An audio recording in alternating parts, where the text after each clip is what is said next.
What's going on, all you game doers, and welcome to Never Lag. This is DualShocked, and if you can't tell by our outrageously witty and clever wordplay, this is a PlayStation podcast where we're going to talk about the wide world of PlayStation and all its glory, the good, the bad, and the ugly, and get into it on a mostly monthly basis, I think is what we're going to do. So welcome to the first episode of DualShocked. I'm Levi. So typically joined by the man who fell in the pit, Zach. Zach, welcome to DualShocked.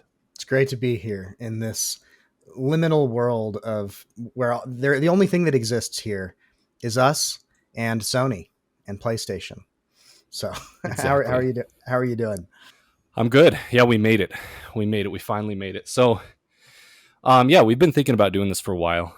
We've done some different game related shows, and we kind of always had in the back of our mind we wanted to do something PlayStation because as much as we participate in all forms of games, root for all forms of games, our heart tends to be tied to PlayStation a little bit more for good and for bad. So before we get started here, I figured we could just give a little context for our PlayStation roots. And so starting with you, are you a Sony pony? I was just about to say we're Sony boys, or we were. we Yeah, we right. used to be Sony boys or Sony ponies. Yeah, I guess I would say I am. I'm not. Wouldn't say I'm like completely unforgiving of everything they're doing, but historically, yes. Growing up, the PS2 was one of the kind of flagship consoles that really was a big part of my childhood. So I had a lot of consoles growing up. I had an N64, and I got a GameCube, and then future consoles. But PS2 is one of the defining ones, and a lot of my favorite games were on that console. And so games like Sly Cooper and Jack and Daxter. We talk a lot about Ratchet and Clank on this podcast. There were a lot of great PlayStation 2 titles that just got me absorbed into Sony's ecosystem. And then as they released the PS3, the PS4, continued to can stick with them. I always, for the most part, liked their hardware. Sometimes there were issues here and there, but for the most part, they would make high quality hardware that felt good to play. I always liked the controllers. I know some people love the Xbox has good controllers too, but I always liked the hardware. I liked the aesthetic of the software and the interface generally, and I liked a lot of the titles that they'd make. So over the years, they made Ratchet and Clank on different versions of the PlayStation, and they've had a lot of other good kind of blockbuster titles that are exclusive to PlayStation. So I've been pretty invested in it. And back in the day, I couldn't afford multiple consoles most of the time. And so I tended to stick with Sony if I had to make a choice. These days, as an adult, I have the freedom to maybe pay a little more for video games and then not have time to play any of them. But that's kind of my background with it. What about you? What's your experience with Sony? Yeah, that's the cruel circle of life, right? You either have time or you have money. Mm-hmm. Or sometimes you have neither. Um, That's true. It can always go down. Sometimes it could be neither. So I guess it's good to have one of them.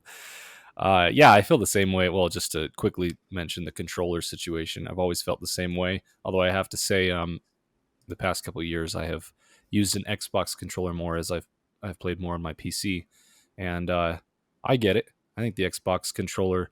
I wish it had a little more weight to it. I remember it feeling a little toyish when I first laid hands on it, laid hands upon it. But it grew on me. I think if it had the weight of a dual sense controller, but it had the same ergonomical shape, Yeah.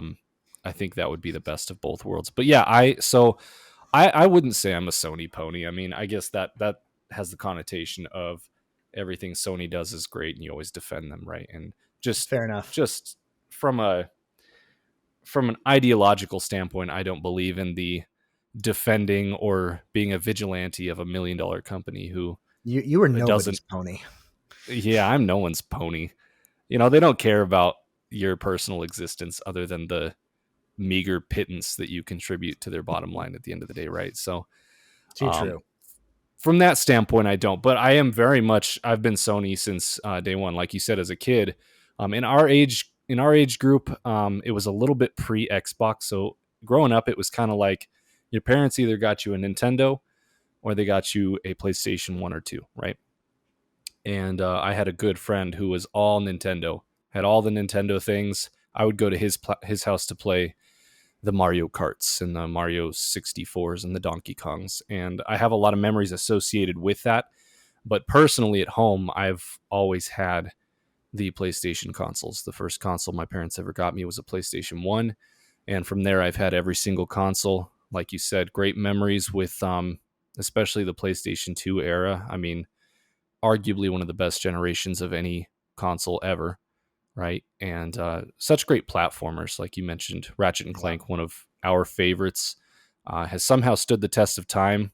Again, for good or bad, some ups and downs.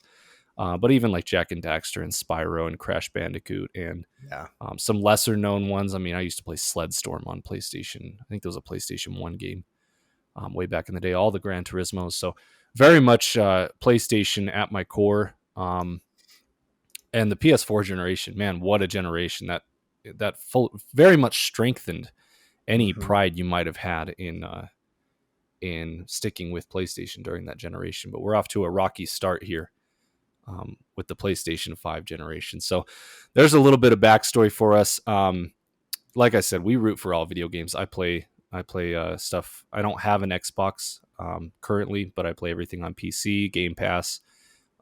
Competition is better for the consumer at the end of the day. So that's really what I root for. But I think we do tend to see everything a bit through a blue lens or from a perspective of someone who prefers Sony's products. So here Right. we are. We're going to talk a little bit about PlayStation. And I think that's an And important distinction, is that we want them to be successful. Like, this isn't going to be us purely ponying up and being just, lapping up everything they do without thinking about it. But at the same time, we're not here to completely just hate on everything. It might sound like that at times. It's because we're passionate. We don't hate them just because we want them to fail. We're, I think, passionate, and you will hear us complain at length in some areas because we know what Sony can do and what they've done in the past. And uh, we're concerned for the future of Sony, but it's because we love what they've done, and we want to see a return to form. We want to see more consumer focus, because we've had like this PS2 and PS4 in particular were such great generations. I'd love to see that again. And the PS5 is like the best that the hardware has ever been. Like, the capabilities are better than ever, and so I would like to see some of their operating philosophies step up. But yeah, yeah, it's like good to point out. I mean, you probably will hear some nitpicking and complaining here, which is ironic because sometimes you might tune into a PlayStation podcast where they talk about sunshine and rainbows and everything's good, right? And everything Sony does is great. I kind of think of it as if you're apathetic about something, it means you don't care. So you either really like what Sony does, or if you're upset, it's because you care and you think, this needs to be better, or that needs to be better, or they need to do better. So we'll have a good mix today. There will be, don't worry, listeners, there will be complaining, but we're going to start off with some good news, some relatively good news of the past month. After much to do and a lot of drama, we finally got the information we've been waiting for on Ragnarok. So is it coming? Is it coming this year, Zach? it is coming. Do you have the date? I don't have the date I pulled do up. have It the is date. coming. It's November Actually, yeah, go ahead. November 9th. Yeah, I found So it good news for you. after that. Good news for you Yeah, because you had it in our fantasy critic league, and there was all this drama about why haven't they announced the release date? no Is it kidding. getting articles coming out saying, oh, it's been pushed to 2023? Articles coming out saying, no, it hasn't. Corey Barlog getting involved saying, no, it hasn't. The whole time I was pretty confident it was going to come out. It just really felt like that. Hmm. And sure enough, after all the drama and obscene pictures that were sent to developers over at Santa Monica, for some reason, we finally got a release date, November 9th, which is also interesting. I mean, why not? Everyone thought when Starfield got delayed from November 11th, 11/11/22, what a stellar date, right? Hmm. Up for the taking, up for the grabs at this point. Yeah. Why did they elect not to take that date? I can't for the life of me figure it out. Like, it's not a, I don't feel like it's a civility thing, like trying to be nice or not take Starfield's date. Like, they delayed from the date. It's open.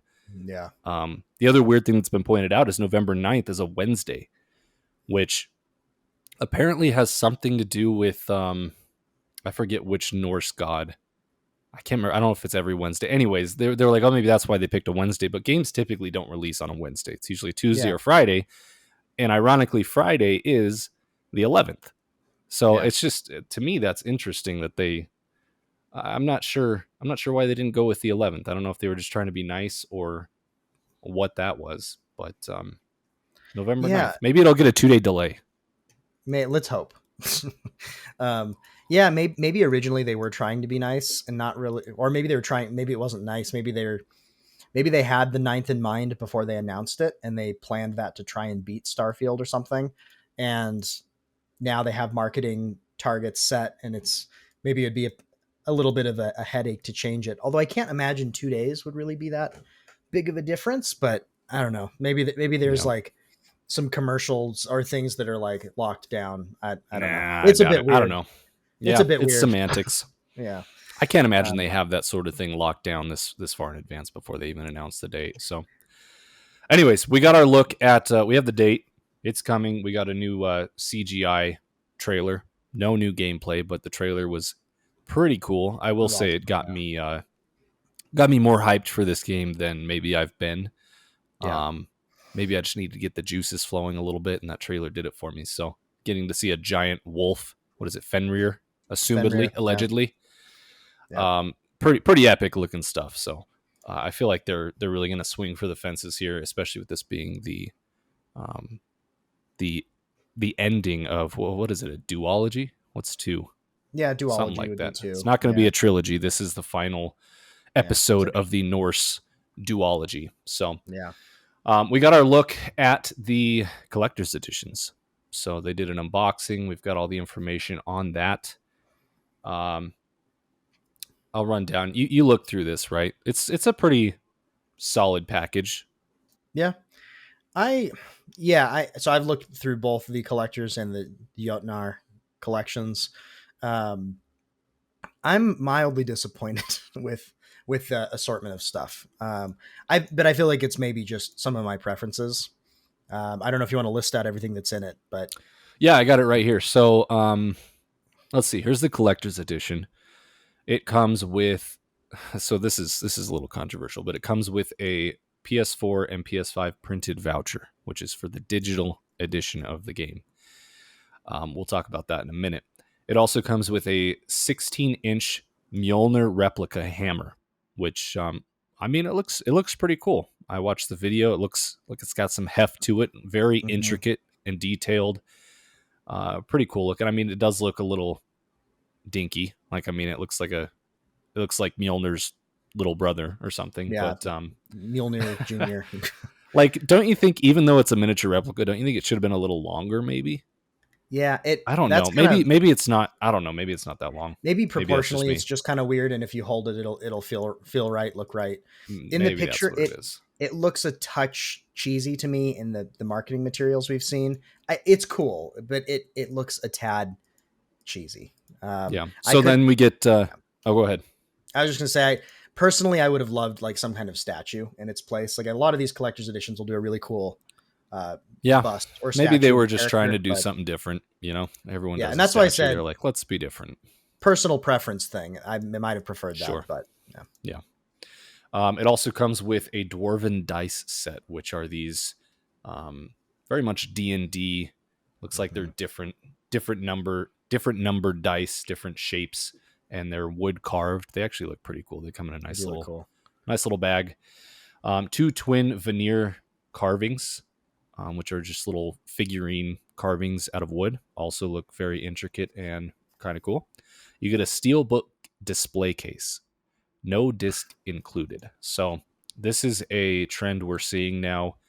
I'm trying to think if we've seen this outside of Sony, but it's certainly something Sony is doing. They did it with Horizon as well.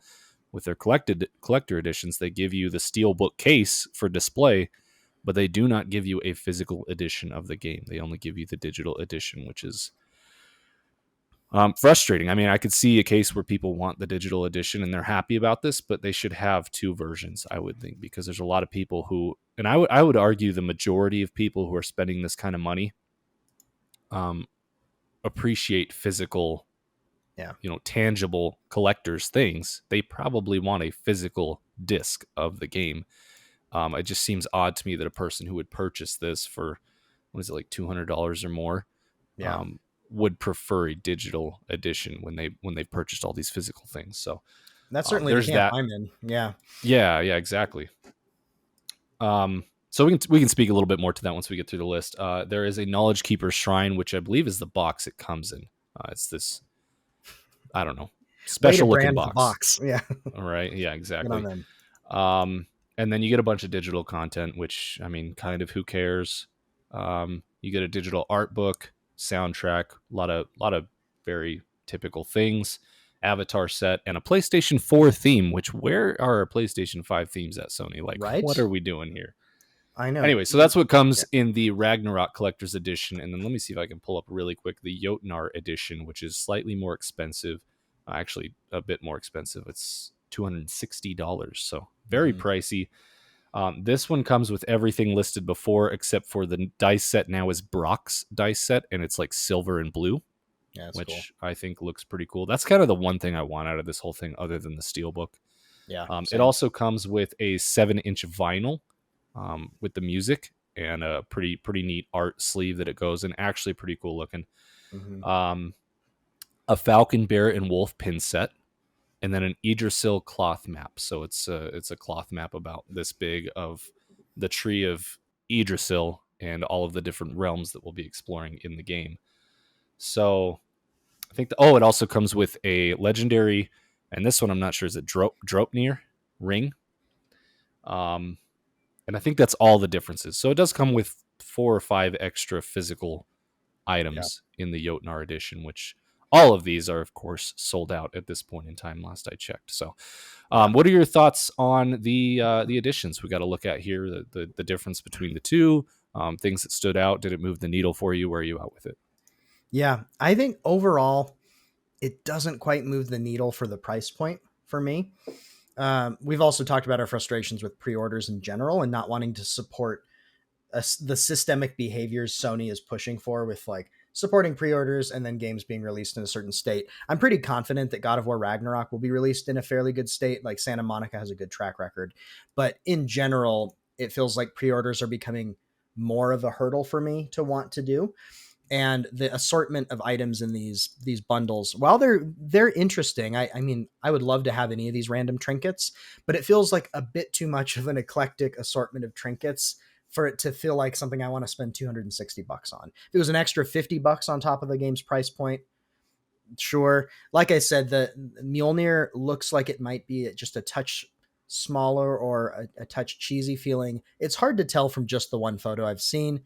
I would rather if there's a statue that my opinion might be different. Like if we got Kratos and Atreus, or if we got the wolf. Oh my god! If there was a wolf statue, dude, then I would have been pre-ordering this right away. So there's that. The dice look really cool. I occasionally play tabletop games, and so it would be awesome to have a God of War set of dice.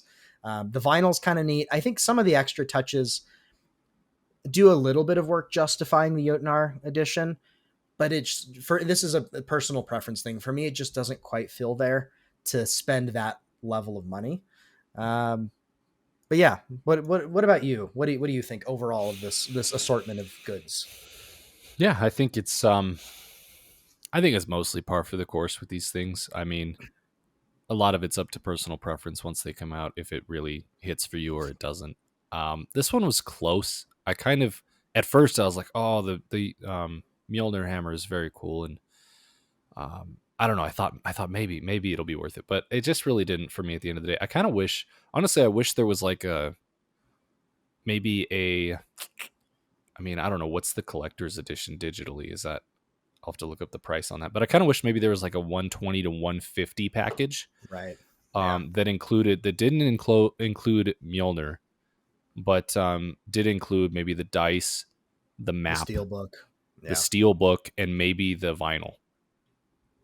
because those Yeah. are kind of the things, like some of the lesser things, maybe leave out the ring and the pins in the box, or I guess it all comes in a box either way, or maybe a smaller box. I wish there was another tier down, because Yeah. there's some Same. of these bigger items that are no doubt inflating the price that didn't quite do it for me. Whereas I kind of do want the dice.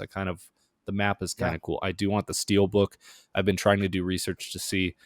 Um, a lot of times they will sell just the steel book as well, through Best Buy or wherever, but I haven't been able to find the steel book yet. So hopefully that's a thing. I'm going to be very frustrated if the steel book is blocked behind these editions.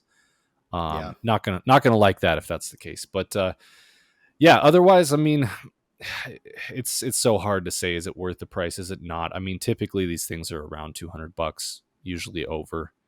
Like you said, man, if there was a Fenrir statue with at the end of that trailer with Atreus and Kratos standing Hmm. side by side looking at Fenrir, this giant wolf, if there was a statue depicting that, that would be Yeah. amazing. Well, Oh, I here just we think are. This is what, Horizon Forbidden West had the big yeah, they did mammoth the, yeah, statue, which is pretty cool. A giant wolf would have been far cooler, and like I would have bought the more expensive edition just for that piece. But agreed. personal preference, I think some people will like Mjolnir. Weapons are cool. It's just I don't know. Hammers aren't as neat to me as swords for whatever reason, or maybe it would be if it was like way bigger. But Maybe. Yeah, it is I what it usually is. prefer hammers to swords, but Oh, I okay. digress. Yeah, it's You're the fine. hammerman, are you? Yeah. I'm a hammer man, yeah. So I do Yep. think it's frustrating, the digital code and the physical steel book. I think it's just such a weird, Yeah. dissonant thing to make that decision for people. I really think we need to find a way to have both. I know there's some issues with that, but there's definitely workarounds, and these companies just don't care to figure it out. So I think at least giving us the Yeah. choice would have been a much better situation here. But I think in any just give us case, the choice. Like the whole point of a collector's yeah, edition is because you're collecting all the stuff. Like I assume most people who want to collect the little Vanier twin carvings or some dice or whatever else, like at that point you want the disc too. And the steelbook is so nice. It feels hollow without a copy of the disc inside. And I know in some ways it's that like, is who will kind of know? And you're silly, like, but I know, I'll know. I know it's like stupid, but it also for the whole point of like collection in general kind of doesn't make sense. The whole point of collecting is it's fun to know you have it, and Right. I realize that's very like maybe capitalistic, but or Yeah, that's really the consumeristic. point of But collecting. I that's mean, what how this is often do about. you actually break open your cases and show? But no, I got the disc in here. Like, it's not. Yeah, It's more about you just know. You know it has the actual thing in it that you put in the console and you play it. yeah, It feels yeah. just cheesy to have just the How case. how So, are women going to be impressed by me if they know that I don't have the disc in my steelbook of God of War Ragnarok? yep, You no know, dates. How are you going no to get any dates. dates? So there you have it. There's the editions. They're sold out. Like you said, I'm off the pre-ordering bandwagon. If I pre-order Ragnarok, it will be for the steelbook, and I will not open it until I am confident that the game is in a good state. Because burn me once, burn me twice. I feel like Sony's just kind of I've hit my final straw with them this year with GT7 and um, Forbidden West. Just assuming, just trusting. Oh, the Sony quality is going to be there day one. Booting Yeah. up Forbidden West and being like, man, this is not playable in the condition it was in performance mode. It looks bad enough that I need to wait. So I'm hopeful that that won't be the case again. But I'm gonna wait.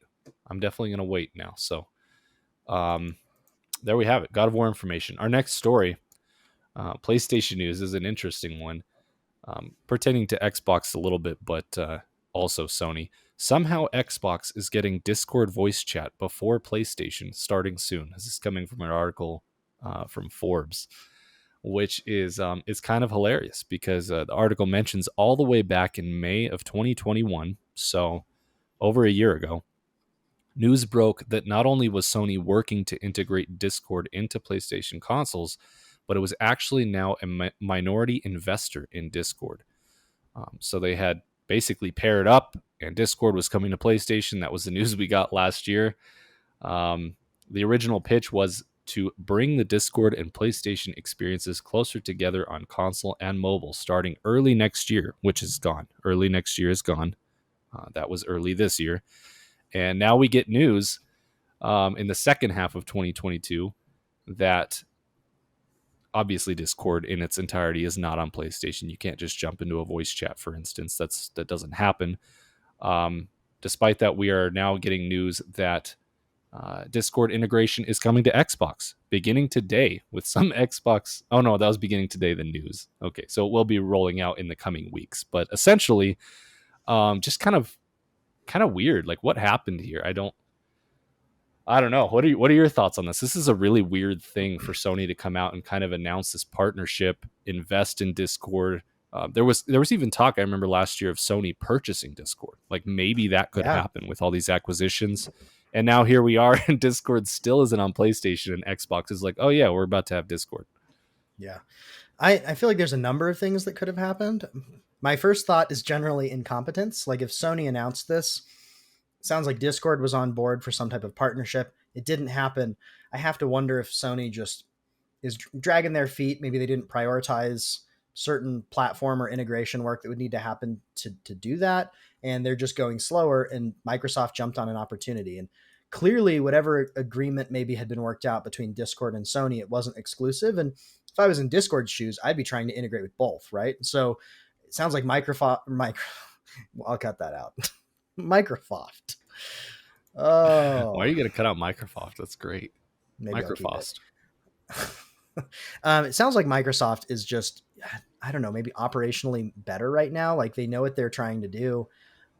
They're getting this done. So it's just happening. It kind of feels like they're just executing faster or better than Sony is. Yeah. Or maybe it's not really that. Maybe Sony decided, hey, this isn't the priority. I don't know what their priorities really are, No, but I let us really know. do think I think that's it. I think that's a lot of what we're gonna probably gripe on here with Sony is you know, every company has their things they're doing well, things they're doing poorly. They're all none of them are your friend, right? We'll continue to reiterate that, but it feels like Xbox is more of a well-oiled machine at this point.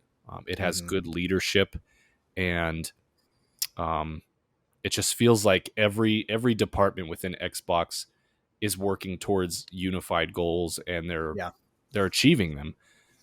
This overwhelming feeling I get from current Sony, current PlayStation, with Jim Ryan at the head of it, is that they are abundantly focused on the business side of things, all Yeah. about monetization, getting as much money as they can from their products.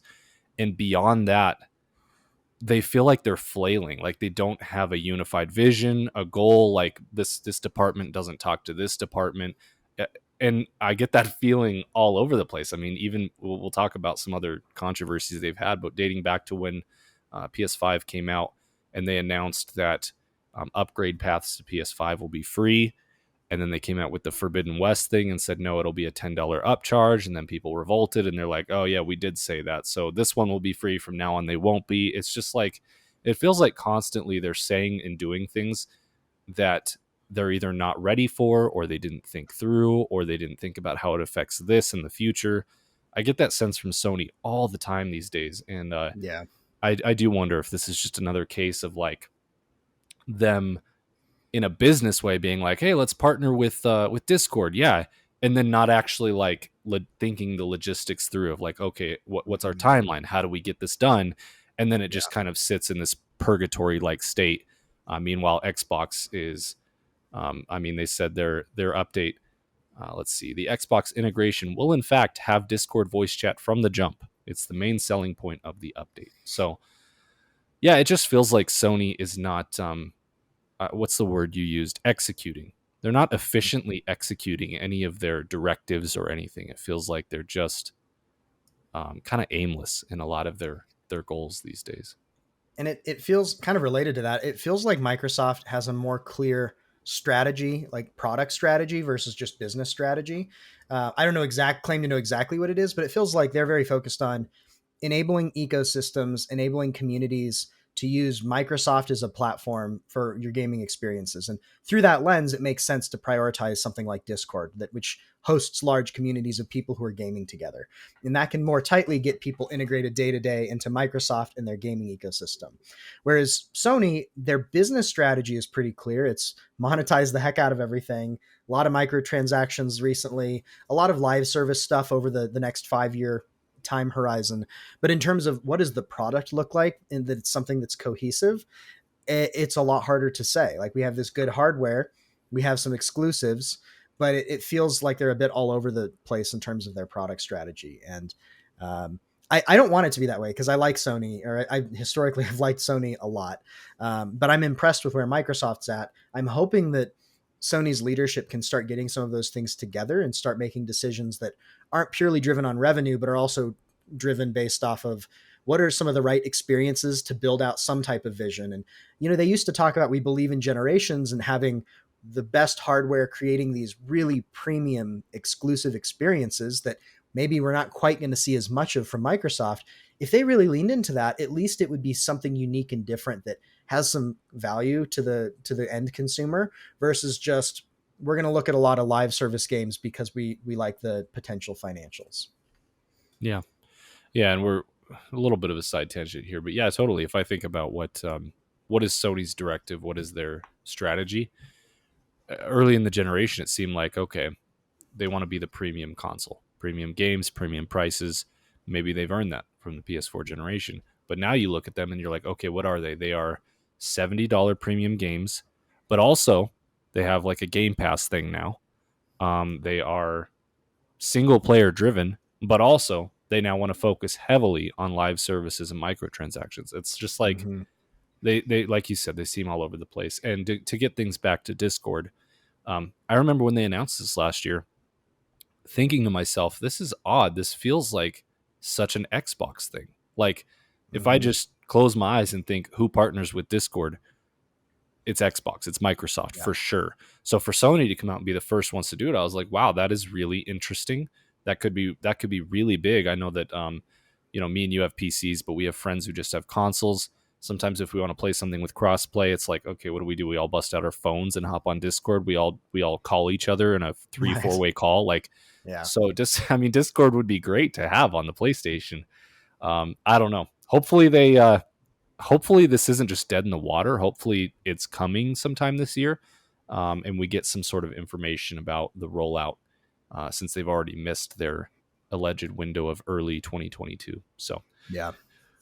all right, moving on to um, some other news about July. Obviously, a little late getting into later July, but we did get our kind of our first influx of PlayStation Plus extra and premium games that were coming to their new Game Pass like service, and it's not bad. It hasn't been bad. Now speaking past tense, but the headlining games are Stray, which was a day and date release on the 19th. Also, Final Fantasy VII Remake Intergrade, which includes the entire game as well as the DLC that came out about a year later. Marvel's Avengers, as well as a whole bunch of Assassin's Creed games, Black Flag, Unity. I believe that actually, I don't think all the newer ones are on there, just Valhalla. But honestly, it's a pretty decent offering at this point. So the question is to you. The question would have been at the beginning of the month: Will this move the needle for you? Will you upgrade? I guess it could still be, but also have you upgraded? Do you intend to? How do you feel about kind of this first month of Sony's quote unquote Game Pass like service? Yeah. I actually feel like it's better than I expected when we were speculating on it in months past.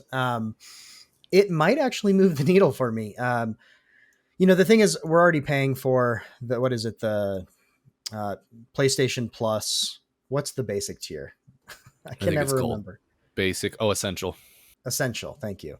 So I'm already paying for Essential. That's what I was migrated over into that form. That gives me online access and just all the basic, monthly games that come out, things like that. To upgrade to The next tier, which is extra, which includes the game catalog, because you don't have to go to premium. This is something we'll probably talk about. Despite some of their UX patterns and marketing terminology, you actually don't have to go all the way up to premium to access the catalog. You can just go to the middle tier, extra. And I think I forget the exact amount, but I think it's like $25 a year to fully upgrade from essential to extra, something in the ballpark of like $25. I think it's 40. And is it 40? Okay, so It's maybe it's $60 a year if you pay yearly, not monthly. Monthly, it's all different. It's more yeah, expensive. Yearly, it's $60 for essential, $100 for extra, and I think 120 for premium. gotcha. Okay, so the way I'm breaking it down is like Stray is a great example of something I want to play that is now included in the game catalog. It's a $30 game at launch, and I've heard it's a little bit shorter, so I don't like I want to pick it up, but I wasn't necessarily rushing to drop $30 right away. I might have picked it up though. So my thinking is if Stray's included and I'm going to play that, that is now 75% of the cost for the year of the service. So if there's two games a year that I play from this service, then it's probably going to be worth the money is my thinking. So I actually might upgrade just to play. I haven't done it yet, but I want to play Stray. So I'm thinking I might upgrade to extra, give it a go, play Stray. We'll have to see how it goes though. I think the key here is consistency. Like, are they going to have, and it doesn't even necessarily have to quite hit monthly, although ideally they have something compelling every month, but they have one or two other titles that I really want to play that are 20, 30, 40, $50 that I don't have to pay.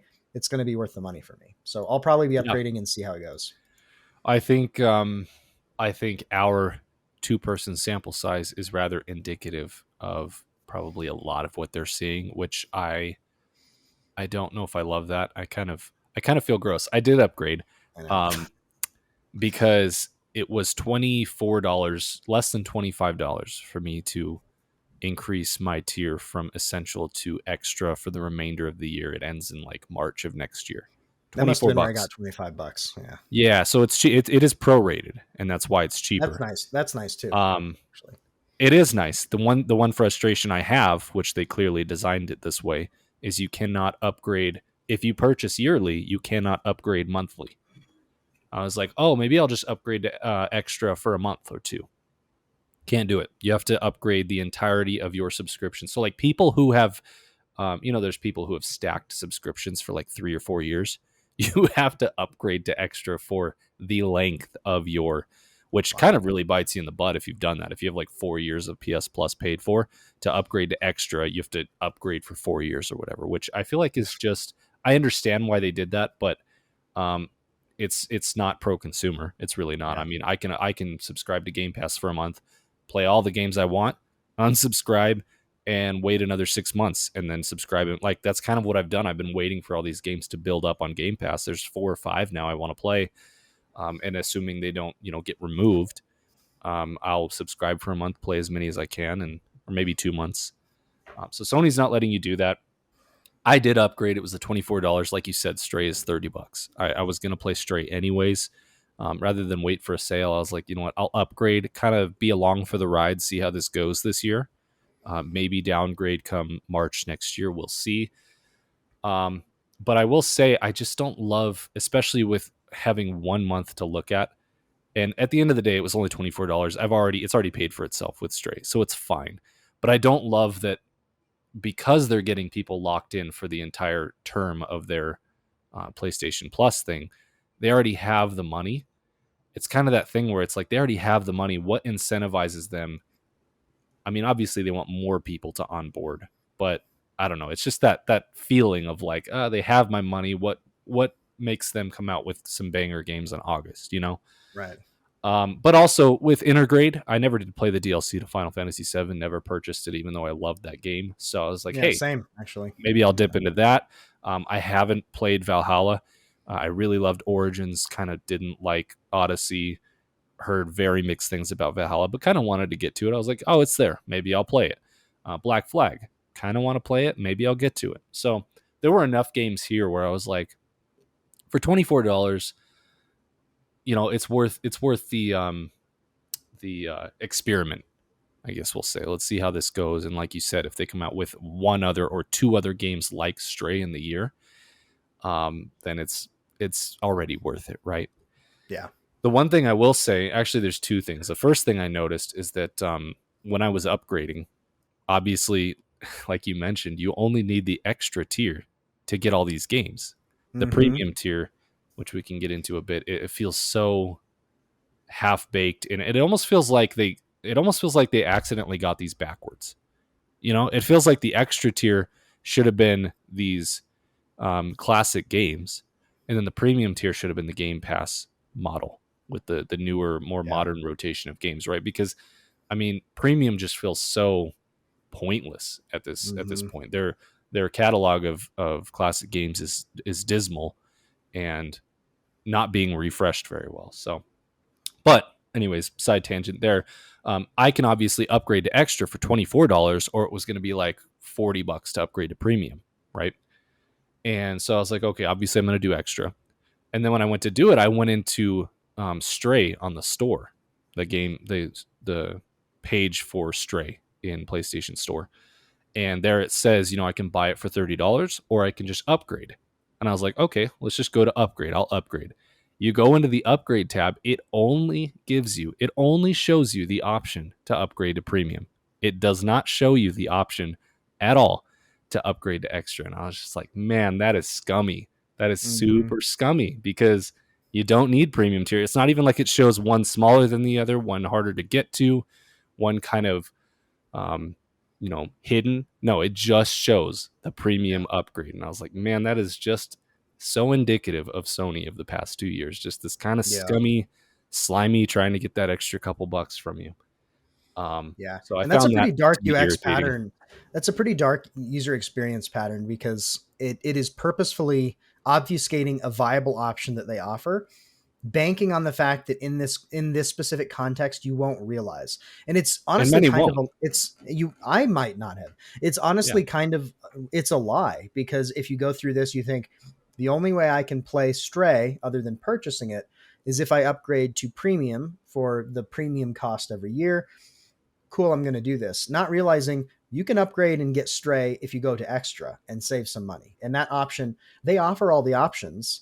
Like if they don't want users to pay for extra, what if you only had premium and the essential? Like having three tiers is confusing anyway. Like I think they should just only have two tiers first of all. But like you said, Yeah, what this for really sure. I think shows that would is have been way better. their willingness to not just like default you into the higher purchase, which is what a lot of businesses would do, and Kind of that's still a tricky. little annoying, but full on lie or deceive you of, oh, that's all I can do here. It would requires Lying you to through go look withholding elsewhere. information, right? Right. Yeah. Or Yeah. you're taught that's still a lie, right? You're Through omission. withholding Right. information. Yeah. Right. So I was disappointed to see that. I was like, man, that's just it's just all these little unnecessary things that it's like, does that get you a couple extra dollars here and there? Yeah, it does, Sony. But is it worth, the reputation and the relationship of people who realize what you're doing, who have probably been fans for their entire lifetime? No, it's not. But anyways, the other thing I noticed, or I rather wanted to bring up, pose this question is, I mean, there's two sides to this, I feel, but it kind of seems like this new extra tier is a little bit, it's clearly to the detriment of the essential tier, right? Because in years past, the essential tier um, got, I believe it was 3 games a month, and now it's going to be down to 2. And the other thing is, from now on, I mean, last year, I think back to last year, we got Fall Guys, which was a release day and date game on PS Plus for free.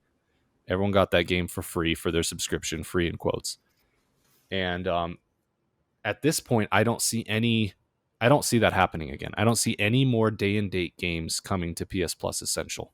I think all of those will be moved into the extra tier, like Stray, because before this Essential Extra Premium tier, Stray very much would have been a game that was just part of PS Plus lineup. You know, that has happened. We've gotten some day to date games like that. I think that's a thing of the past. Whether or not that's bad or acceptable, it's a bit up for debate. I mean, do you have any thoughts on that? I think you're muted. Shoot. I'll cut that out. Yeah, I don't know that I have a ton more to add other than that I generally agree with that. Um, the whole tier system of the catalog program continues to be frustrating at large to me. So yeah. Okay. My thoughts are my initial thoughts were obviously this sucks a little bit, right? You're getting it's essentially inflation. Yeah. You're now having to pay more for Hmm. what kind of was a similar service before, although admittedly they are adding more games into an ongoing catalog, which is more Yeah. value. So I kind of settled on the fact that of the things I'm going to nitpick Sony on and be frustrated and complain about, this is this doesn't make the list for me because at the end of the day, if you pay for extra yearly, it's Hmm. $100, which works out to $8 and change a month, which is Yeah. cheaper than Game Pass. And Game Pass, I think, is a better value still. But I think $8 and change puts extra kind of where it should be based on what we've seen, admittedly, from a very small sample size here. If it continues to be roughly on this tier of content and quality, I think that's a very fair price over the course of a year for some day and date games as well as a back catalog of games you can play. So I it's a bummer to see things change, but at the end of the day, I think it's a fair change. I don't see anything here that's like a ripoff, if to use that term. So just Yeah. I something to take note of that I think we really are done seeing day and date games drop on PS Plus Essential.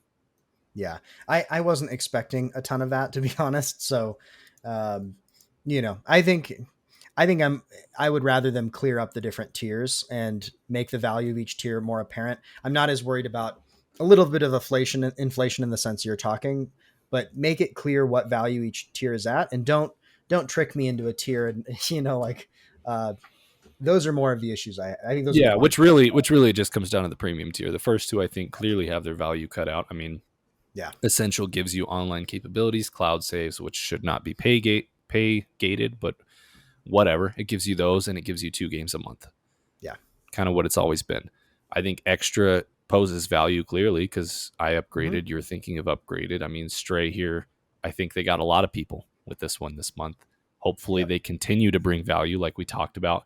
It's really premium where they need to define to people why have this because trials for games really isn't doing it Yeah. and their catalog of classic games is very pathetic at this point in time. So they really Hmm. need to figure out what that's about, or just cut it and, like you said, make it 2 tiers. So, Yep. all right, there is our PS Plus for July. In conjunction with that, let's talk a little bit about Stray. We've got the Metacritic here. This came out on the 19th. The much anticipated cat game. Um, yeah, I mean we've been hearing about this game for I think it's been almost 2 years now. So we've been anticipating Yeah. this as one of PlayStation's main console exclusive indies, and I in fact picked it up in our Metacritic League fantasy video game league, Hmm. and it's not bad. It settled in at an 84, so I'll take it. Yeah. Mostly positive reviews. Some people have some negative things to say about it, but all in all, it seems like it landed pretty well. It's got a lot of 90s actually. So it's kind of more towards the 90s and like one or two 60s rather than everything Yeah. being in the 80s. So, and I will say, I'll probably touch on this a little bit more at the end here when we talk about what we've been playing. But I've really been enjoying it. I think it is. I think it is the definition of a unique quality indie title. Like I think back to Sifu from earlier in the year. I think Sifu was a little pricier, but like this price point is good. People have said it's short. I mean, hour wise, maybe, but like content wise, I feel like I was expecting to be done already, and I'm not. There's a whole new city area to explore that I just entered. So I feel more than satisfied with the amount of content in this game. I am pretty blown away by um, the art direction, the graphical fidelity, the atmosphere that this game creates. Um, I think just overall it accomplishes what it set out to do. It's a very unique experience, which I kind of look for these days, especially from indie titles. Something that's just not like anything else you've played, and it really does that. So I'll touch on that a little bit more in what we've been playing, but yeah, Stray has been great. I recommend it. I mean, if you like games, if you're not like I like this specific thing, if you just like games, I think Stray is worth a play. So Yeah, the I watched you play the first half hour of it and was very impressed by, like you said, the visuals, the atmosphere, the lighting is really good. The world building is really cool too. Like it's not, you are just a cat, and it's very much leans into that mechanically, but you're also in a very cool setting. It's this kind of dystopian sci-fi planet and or city, which is just a really cool place to get to explore. And exploring that through the lens of a cat is just what a cool mix of things. And the soundtrack was phenomenal from what I was hearing. yeah, Um, I'm excited. It seems like this is mostly doing well. It's not clicking with everybody, but you can't expect everything to. I think I will end yeah, up enjoying this quite a bit. Like I said, I'm probably going to upgrade so that I can play this relatively soon. Yeah, I am excited, and I hope to see more high quality indie titles like this, both within PlayStation's online subscription service, but just generally, like seeing games like this gives me hope for the industry. As much as I love some of the big games like Ragnarok, um, I love seeing more games like this. yeah. You got me going on another side tangent here because I Oh completely no. agree. Yeah, I know you got me all wound up here. I think this is the beginning. I mean, we've really seen indies take off here the past few years, and this year's been Mm-hmm. excellent for indie titles. And with the release of Unreal Engine 5 and its just sheer accessibility, the tools that it provides, I think indie titles are going to get crazy from here on out. I think we're going to start. Mm-hmm. We've already seen indie titles like Stray or like Sifu that come out and look as polished and as impressive as AAA games. I think that's only going to get better. And like Totally. you said, the AAA space, the large publishers, the Sonys, and the even the Microsofts to an extent, or EA, Blizzard, like it's just such a gross space, and we've talked so much about all how bad the industry looks sometimes, and all the scummy things going on, whether it's for the employees or the crunch or the sexual harassment or the exploitative practices. It's just all it can really get you down about the entire landscape of gaming. But of the past few months, amidst that frustration, I really have realized that for me personally, I'm going to need to focus more on these indie titles because they are fantastic. They are, typically speaking, um, quality. Like you're also getting much more innovation in this space because they're just trying new things for 20, 10, 15, 20, $30. They're trying something new. You're getting really unique experiences, and you're not getting any of the inflated garbage that you get with the AAA industry, the time wasters, the loot boxes, the microtransactions. It's just the better space. So I Yeah. do think that's what I'm going to be doing from now on. I'm going to be focusing largely on these indie titles, and then the rare ones that come along once in a while, hopefully the Ragnaroks and things like that, that Mm-hmm. kind of are outside the norm of the microtransaction filled AAA landscape. So there's my side tangent about indies. Play more indies, everybody. They're Yeah. And just a quick they're just plug, we have a video, 15 games you might have missed over the summer release announcement period, so check that out if you want some inspiration about some of the really cool indies that are coming. We also covered some of the showcases, and we especially Devolver Digital and the Day of the Devs. Watch all of those videos, and we'll talk about a lot of the different really exciting indie games that are going to be yeah. upcoming really soon. I mean, there are so many indie games coming out in the next 12 months that look fantastic. So you'll have to Mm-hmm. link those for everybody in the I'll description. drop them. I'll drop them in the description. Yeah. Yeah. Okay. So there's my indie speech. Moving on, we'll complain a little bit more briefly about Persona. This news story came out. This is actually news to me as of yesterday. Well, this is from Push Square. No free PS4 to PS5 upgrade path for Persona 5 Royal. It goes on to say the PS5 version of Persona 5 Royal won't offer a free PS4 to PS5 upgrade for those who already own the game. It has been confirmed. A rather poorly translated page from the official Persona channel FAQ says, "We would quote, we would appreciate it if you could purchase Persona 5 The Royal for PlayStation 5 when you play with PlayStation 5, end quote." What a beautiful. I think that's perfectly Oh translated my from what they gosh. meant. Yeah, I think that Um, really. I think it's the almost the opposite of Lost in Translation, where it's like the truth and the clarity comes out yeah, in discerned the in translation. translation, which is Sony's mentality of we would appreciate it if you would just continue to repurchase games on a newer At console full price. at full price. Oh, this one really bugged me Goodness. because I saw this headline and I was like, I had to do some research because I was like, I didn't know there was a PS5 version, and I just reached. I'm someone who recently purchased Persona Yeah, 5 Royal, the full edition, the complete edition with everything. It was on sale. I had my eyes on it for a while. I wanted to find out what the hullabaloo was about with this game because it's just one of the most renowned games. Finally bought it, and I was like, do I have the PS5 version? Sure enough, I looked. No, it's the PS4 version. This PS5 version is coming out this fall in conjunction with the Switch and Xbox releases.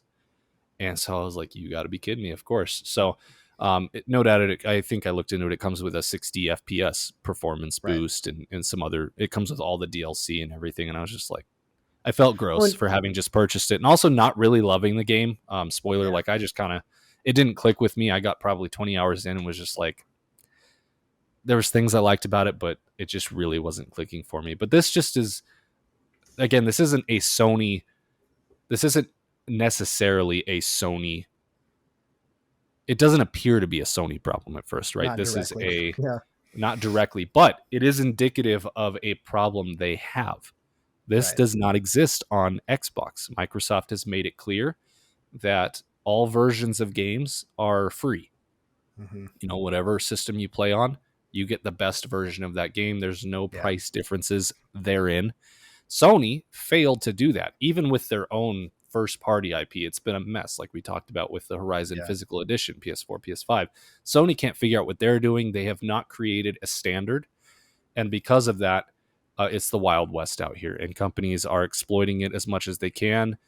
We've seen it with Rockstar, we've seen it with all these other companies, and now here we are with Persona 5 Royal, where Right. they ask, we would appreciate it if you could purchase Persona 5 again for full price. Right. We So, would appreciate that. Not only is that just sucky in and of itself, but it also there was a big summer. I think Persona Royal was part of the summer games sale or one of those sales in the past month or two, and then clearly they had lined up this announcement of no, to get the PS5 version, you will have to pay full price and upgrade. Feels pretty strategic that they waited to release that until after the sale, probably assuming a lot of people will pick it up because it's instead of paying 50 or 60 bucks or whatever, it's on sale for 25 or 30. And then you get this news a few months later and you're like, well, I want the best version. So now I have to go buy the PS5 version. So that yeah. feels, No, maybe you it's hit the not, nail on but the head. that feels strategic. So, No, it's exactly how I felt. Whether or not it's true, I felt taken advantage of here because I had waited years, never pulled the trigger, and finally was like, here it is. It was the complete edition with everything was $35, which was more than I wanted to spend on it because I didn't know if I was going to like it, and I really didn't in the end. So yeah, $35, and then a month or two later, they announced this that you won't get the free upgrade, and I was just like, man, that feels really gross. Feels really gross. I will not be purchasing it, and it left a really bad taste in my mouth for all things Persona at this point. So, yeah. whether or not that's fair, just another bad story, and kind of something where Sony needs to. Again, this feels like a big ask these days, but like they Yeah. need to get their stuff together and get things figured out where there is an expectation, or I can't think of the right term, but so that companies, it's not just chaos out there Right. with We'll just have all these like upgrades. Xbox. It seems like it's their platform requirements that we offer the best version of any game once someone purchases it. There are Yeah, certain hoops you have to jump through to be I mean, part of even Xbox. if And even if Sony said, hey, we're not going to do free upgrades for everything, if they came out and said there always has to be an upgrade path, yeah, fine. Like, it's gross, I don't like it, but if they came out and said there is no free upgrade, but it's a $10 upgrade to get the PS5 version, right. that's still a better world than we ask that you repurchase For Persona $70 5 or $60 Royal. So or it's just whatever it like, would be. yeah, 60 Yeah, bucks. So, totally. Give us an upgrade path. uh, Make it clear and make it consistent is the other things. And yeah, the problem is Sony is like we talked about with trying to upgrade your subscription to play Stray. They purposefully don't make these things clear sometimes. So yeah. And the whole some of it I think is purposeful, and some of it is, I think, their lack of execution. yeah, I think they're not a streamlined well-functioning company at the moment. And I feel like when you have that many people and you're trying to coordinate them all doing things, if you're not a well-oiled machine, to think of taking care of this problem way out here is Yeah. just impossible. You're like, we have so much going on. We're just trying, that's kind of how I Everything's on feel. fire. That's where Yeah. everything's on fire. That's kind of where I feel like Sony's at mentally for me. Yeah. So I don't know. Hopefully we'll see some sort of streamlined process in the future, because this is not fun. People are upset about it. Maybe we'll see enough backlash that I forget who develops Persona, but maybe we'll see them reverse this decision Yeah. or something. Doubtfully, but it has happened in the past when there's enough outcry. Yep. Our next story is also a bit of a sad one, but apparently the Bloodborne remaster is not happening anytime soon. So for years now, there has been public outcry, people ripping off their garments, wearing sackcloth, asking for any sort of update to Bloodborne, a PS5 update for a 60 FPS patch, something like that, a remaster, a sequel, a remake, anything. And we've also been getting a lot of smoke, a lot of rumors over the past couple of years that, in fact, I think at first it was, Bluepoint is working on a remake of Bloodborne, or not Bluepoint, someone's working on a remake. We've been getting this over and over and over again. Mm-hmm. Well, this came out July 13th, and the source is from Bloomberg, Jason Schrier, of course, our favorite industry analyst. And he responded to someone on Twitter who asked him when he would be leaking information about a supposed upcoming Bloodborne remaster. Schreier simply responded that he could not leak, quote, what doesn't exist, end quote. Ouch. So, Oh. the internet is left to make heads or tails of this, because where there's smoke, there's usually fire. You got to take every rumor with a grain of salt. But when there's rumor after rumor after rumor of this happening, of this being a thing, that combined with the fact that it makes way too much sense. Like, it makes zero sense for Sony to do nothing with Bloodborne at this point. Yeah. Combined now with Schreier's quote that you can't leak what doesn't exist. Schreier is usually quite privy to most major things in the industry. He leaks most things. I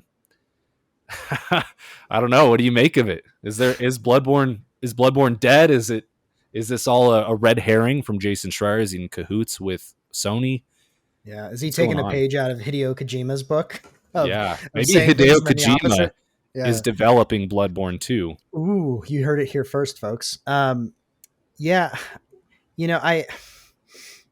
I don't know what to make of this. On the one hand, like, I feel like Sony would appreciate it if we'd all pay $70 for Bloodborne again, right? to mirror the words of the Right. Persona development Not team. even an upgrade. Just again, they just want us to just buy it again. just again. I feel like Sony would be incentivized, or we're going to talk about The Last of Us in a little bit here.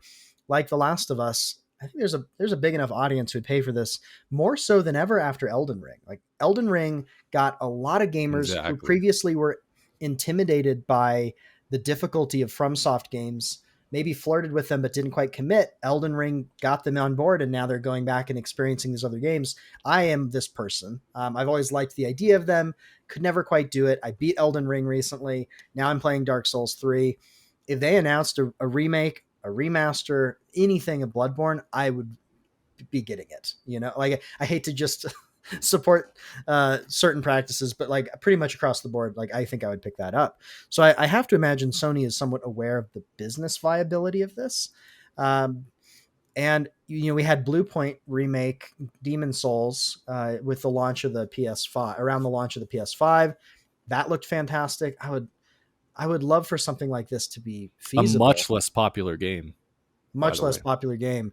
So I don't know what is so prohibitive about this. There's probably some things I'm not aware of, but I mean, Jason Schreier is way more plugged into the games industry than I am. So the fact that he says he can't comment on what doesn't exist. I mean, the one thing I wonder is what he says he can't comment on that doesn't exist is about was this specifically about a remaster? Because I think that's what the tweet said. I think it said, when you gonna leak Bloodborne remaster? And he said, can't leak what doesn't exist. Semantically, maybe I don't think he would be playing semantics there. Do you think?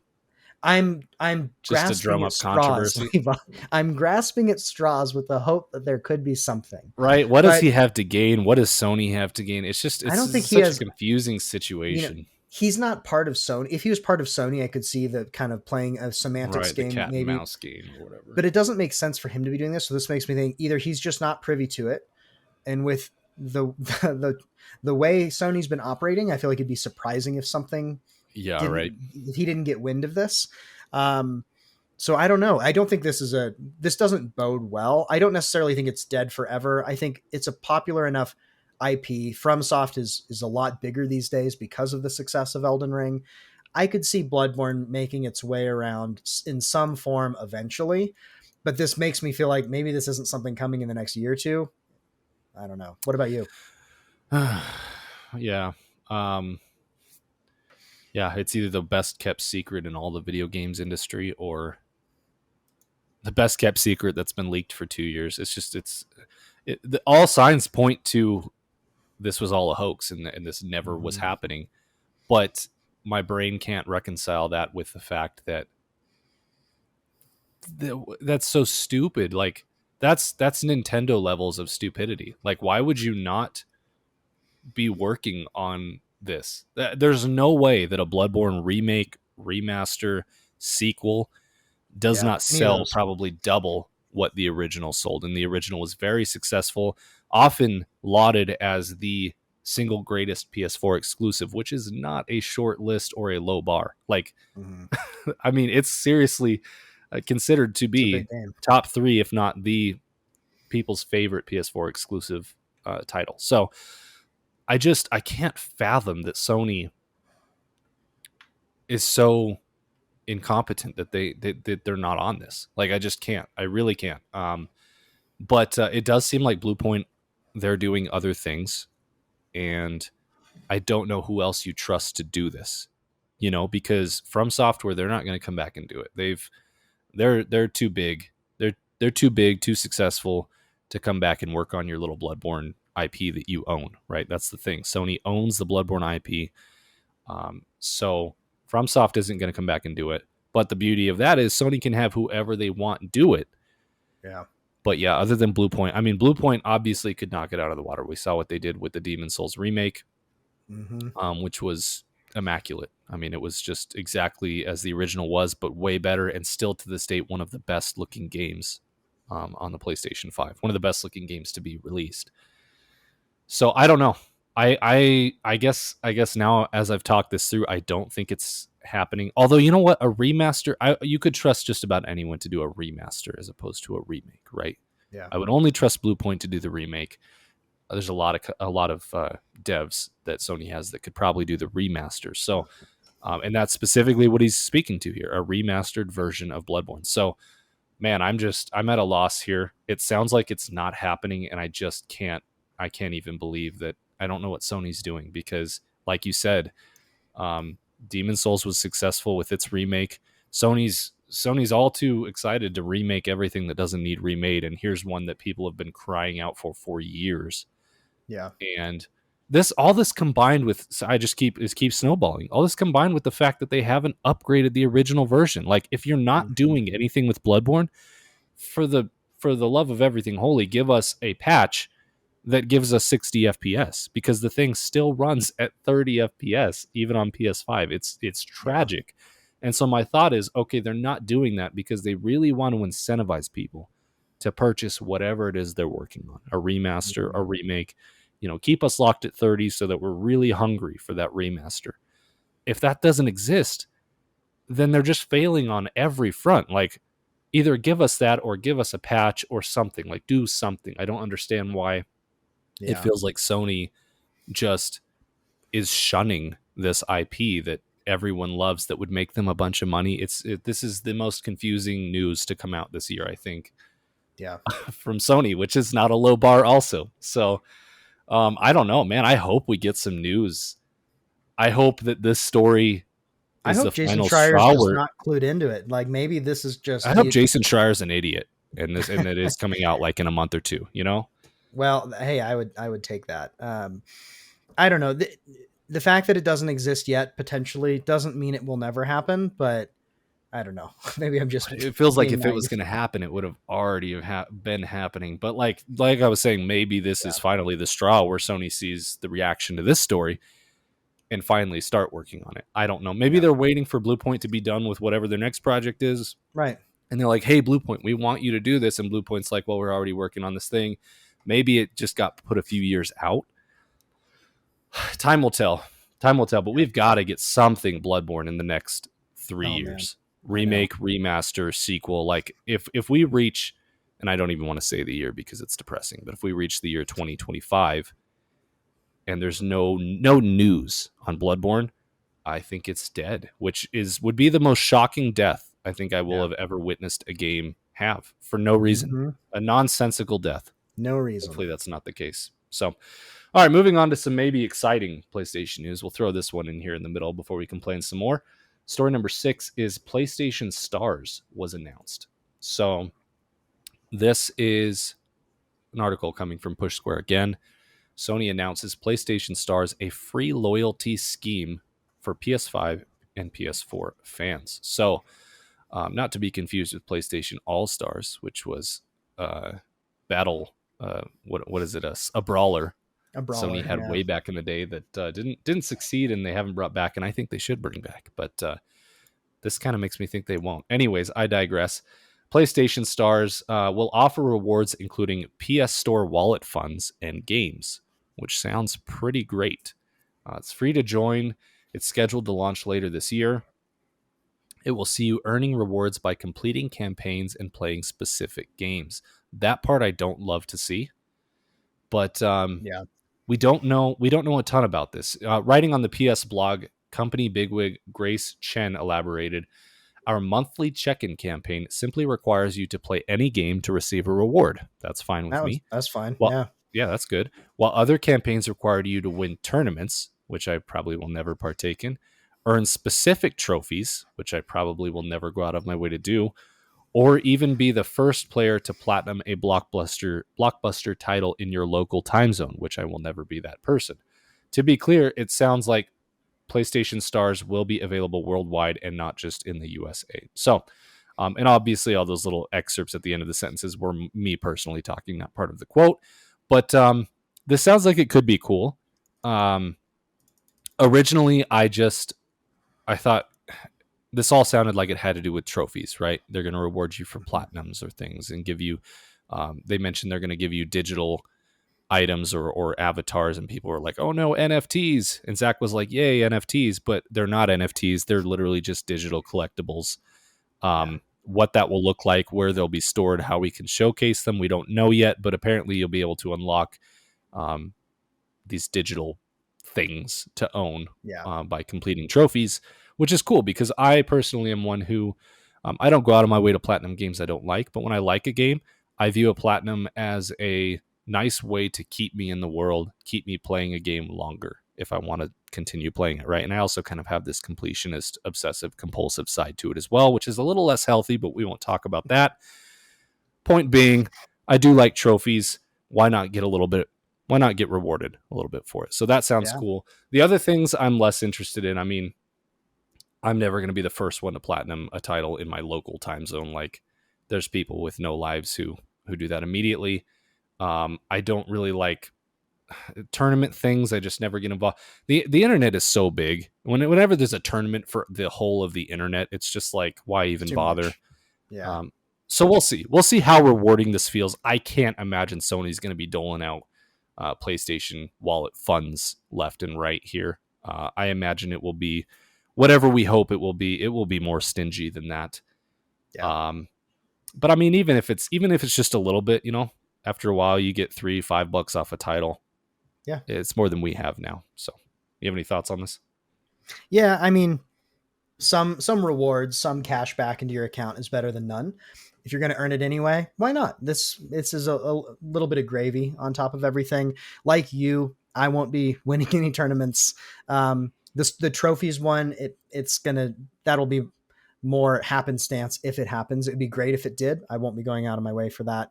Or being a first player to platinum a blockbuster title in a local time zone is not something that I think I'm even capable of at this point. It takes me months longer than anyone to finish games. So none of that. But monthly check-in, that's kind of cool. It's like that feels like they're rewarding you for being a regular participant in Sony's ecosystem.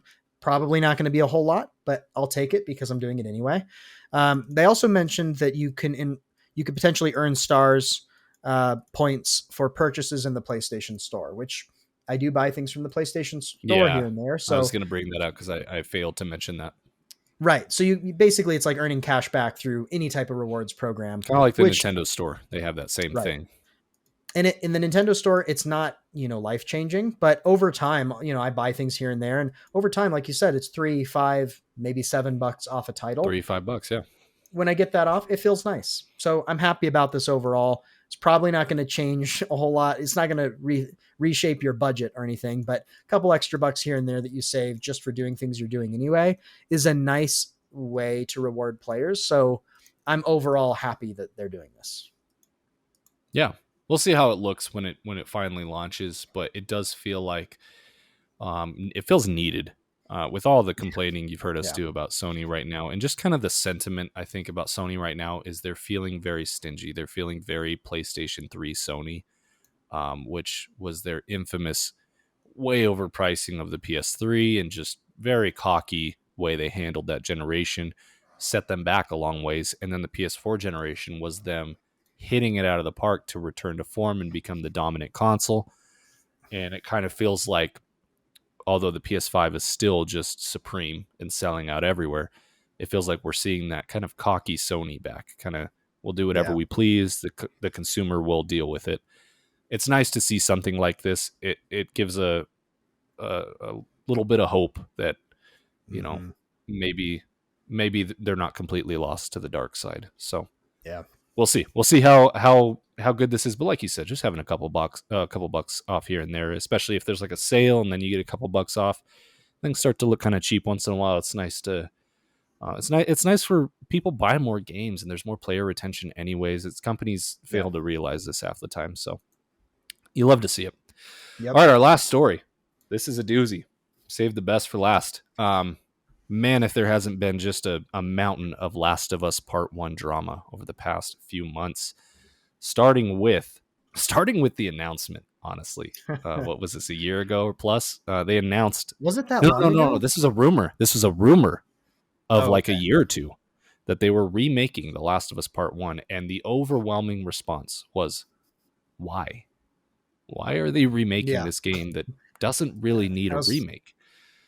Lo and Yep. behold, it was just at I think it might have been Summer Games Fest, the launch, that showcase where Yes. they unveiled that in fact this is happening. This is a real thing, and so it's a real thing. It's coming. The response was still kind of why. Some people are excited. It's their favorite game of all time, so a bit mixed. Mm-hmm. Recently, we got the announcement of the pricing, and this was, I think, kind of shocking to a lot of people. A lot of people said they weren't shocked. It's not surprising. I personally was shocked when I found that the pricing was what it was, which is full price, $70, the premium price that Sony has tried to normalize and kind of failed. I guess you could say succeeded because people buy their games, but no one else is doing it other than Sony. Lo and behold, this remake is going to Right. cost $70. I've got an article here from Games Radar. It says The Last of Us Part 1 costs $70, and some fans are calling it a slap in the face. Let's see. Fans are already beginning to question whether $70 is too much for a game many have already purchased twice before. Another thing that I thought was interesting was, there's other editions as well. I forgot to mention. So Mm-hmm. the digital deluxe is $79.99, $80 US. The regular version is $70, as I mentioned. There's also a $99 edition called the Firefly Edition, which comes with a bunch of extra goodies and is only available in the US. So you are spending anywhere from $70 to $100 on this remake, which is, if that's not premium, I don't know what is. And all of this kind of under the umbrella of the problem that this game was already remastered for the PS4. And when that remaster came out, it was $50. It was a decreased price point. which makes sense. But so, anyways, there's the pricing. This was all further exacerbated by a recent leak. In fact, so recent, I believe it was yesterday or the day before. About 10 minutes of gameplay was released of The Last of Us Part 1 remake. And people were very upset to find that really the gameplay has not been changed at all, despite what Naughty Dog has said in the past. Been quoted saying that they are improving gameplay or doing various things to gameplay.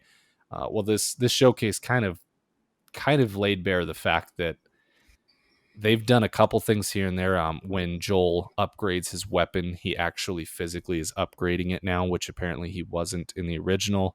I say apparently, I haven't played the original, but people were pretty upset to find that this really just looks like The Last of Us 1. They haven't implemented any of the new gameplay mechanics from the second one, which was like being able to go prone or dodging, various things like that. And Sony responded to this by actually releasing their official video, which can now be seen on Sony's YouTube page, which showcases all the gameplay and kind of has Neil Druckmann and those from Naughty Dog talking about it. And so, yeah, just this whole bundle of controversy. A lot of people saying this is a complete ripoff. I tend to be in that camp. I think this is a complete cash grab. I think this is a bummer to see from Sony right now. That's another domino here that we're seeing in them being greedy and kind of exploitative. It really feels like this is having to do with the show. They're trying to get every dime they can out of this property, which is no doubt one of their most successful IPs they've had in a decade, right? So just really trying to milk it. Those are my thoughts. We can get into a little bit of kind of more of the details of the gameplay and different things, but just overall, I'm curious your thoughts, especially being someone who actually is a little more invested in this IP than I am. Yeah. So my initial, well, first of all, I played this game on PS3. It was one of my favorite games of the PS3 generation. I'd have to go back and like actually look at everything I played on PS3, but it's in the running for the first spot, if not in the top three. Um, I loved it. It was an incredible story. The voice acting and characters were just fantastic. The world was immersive and terrifying and compelling. Some of the gameplay mechanics, even at the time, weren't mind blowing, but they were at the time they were good, and they facilitated this incredibly immersive story with great characters and really high stakes storytelling about the outcomes of the lives of these people that you're following and playing as. And so I think that's why it hit so hard for so many people, myself included. Um, my reaction, however, to this news that they are remaking the first part was that it or remastering or whatever they're calling. I guess they're calling it a remake, but I a little bit was confused as to why, because we got the PS4 update a couple of years ago, which it considerably improves the visual fidelity from the PS3 version. And I don't know, it just felt like a strange move. We're not that far removed from those games, and it felt like they were good enough to tell the story they were telling. And my overall opinion is, the more I've thought about it, is that I don't know that they can really add a whole lot to the weight of the story that the games already convey in the remastered PS4 version. So it felt a little unnecessary, but I'm not against it, right? Not, or at least in theory, I'm not completely against it. So my criteria for, is this worth it, is really going to come down to, like, how do you make this above and beyond a better experience? And I think about something like Blue Point's remake of Demon's Souls. Like, I want this to be truly a next gen version of an experience for me to feel like not only paying for it, but going through and playing it again in a new format. Like, I've already played it on PS3 and PS4. So that's kind of what I was looking for. And I think a lot of people were like, I would love if it got if it was built with Unreal 5.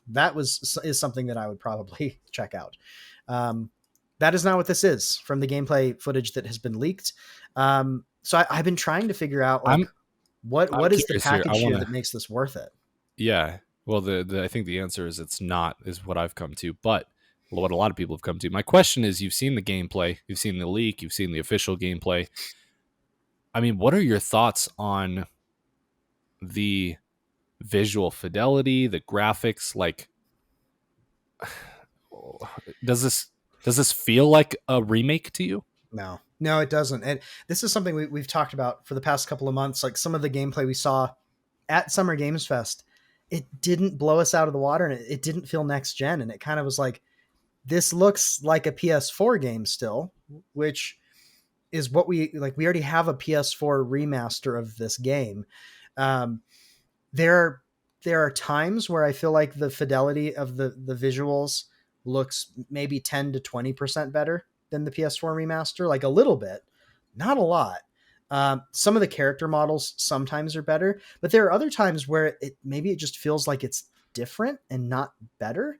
I'm not sure if I can put my finger on it. I think at most it's like 10 to 20% better, which does not justify a remake in the first place, let Well, alone something that costs I'll $70. give it.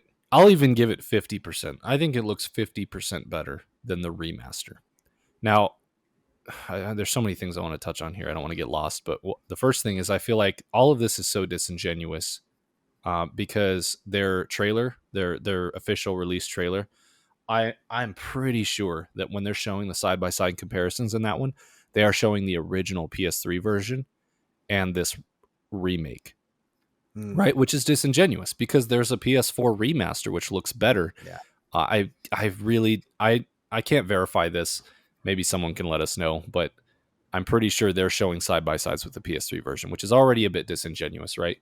The other thing I've thought, so like I said, I will give this. I think it looks 50% better than the remaster, which is fine. But I said this a year ago, or I've been saying this for a while. When people said, "Why are they doing this?" I said the only reason this is remotely justified is if this is a true, full-blown remake, and it looks as good or better than The Last of Us Part 2, right? That Yeah. needs to be the bar if we're doing this right now. Otherwise, why are we doing this? This game, I think unequivocally, does not look as good as The Last of Us Part 2. And the thing No, about I that is agree with this that. is being marketed as a PS5 game. I don't even think it's coming out on PS4. It's being marketed as a PS5 exclusive game at $70 or 100, and it doesn't look as good as a PS4 game. The Last of Us Hmm. 2 came out on PS4 and it Yeah. looks markedly better than what we're seeing here with the remaster. And I just cannot, I'm sorry, but I can't believe that this is a remake. And if this Yeah. is a remake, then I really have to question talent, or I won't say effort, but time investment, because um, a lot of people have equated this to, oh, well, they did the same thing with Blue Point's remake of Demon Souls. And it's like, did they? That game was an early PS3 generation game, and Blue Point's remake of it was mind-blowingly gorgeous. Like it is, Yeah. as I said earlier, one of the best looking games still right now, Yeah. currently in 2022. It is a One legit of the most, PS5 generation title. yeah, one of the prettiest games you can boot up is their remake. And to compare that to what we're seeing here with The Last of Us Part 1 remake, I feel like I have to put quotes every time I do it because Yeah. it's just not a remake. To me, it looks like a remaster, and obviously, um, all of it just feels so disingenuous. The $70 price tag, when I'm paying $70 for Ratchet and Clank Rift Apart, or God of God War of War Ragnarok, Ragnarok, or Horizon Forbidden West, all complaints aside, right? This Elden is Ring. a huge. Well, you didn't pay Elden Ring wasn't $70 even for Elden Ring. $70. Yeah, Jeez, yeah. exactly. It's only Sony. So these are full, brand new experiences from the ground up. Yeah. And Blue Point's remake, I think, is fairly justified because it's full from the ground up. It's a game that really, Yeah. if you wanted to go back and play it, it was not in a good state. It was not modernized at all.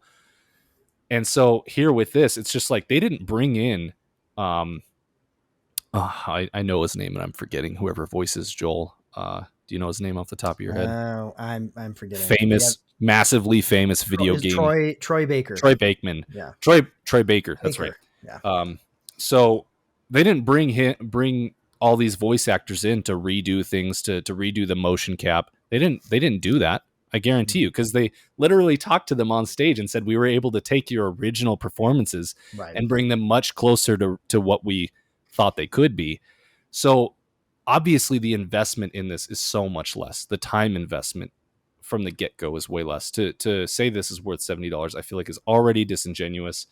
Yeah. um I don't know, I just everything about this rubs me the wrong way. It feels very much like they're trying to play on this coinciding with the TV show a little bit, and also playing on the heartstrings of people who love this game and will no doubt, because as much uproar as there is, this article I'm reading here, he goes on to talk about how um, the remastered version was $50. It contained the base game, factions multiplayer, and the Left Behind DLC.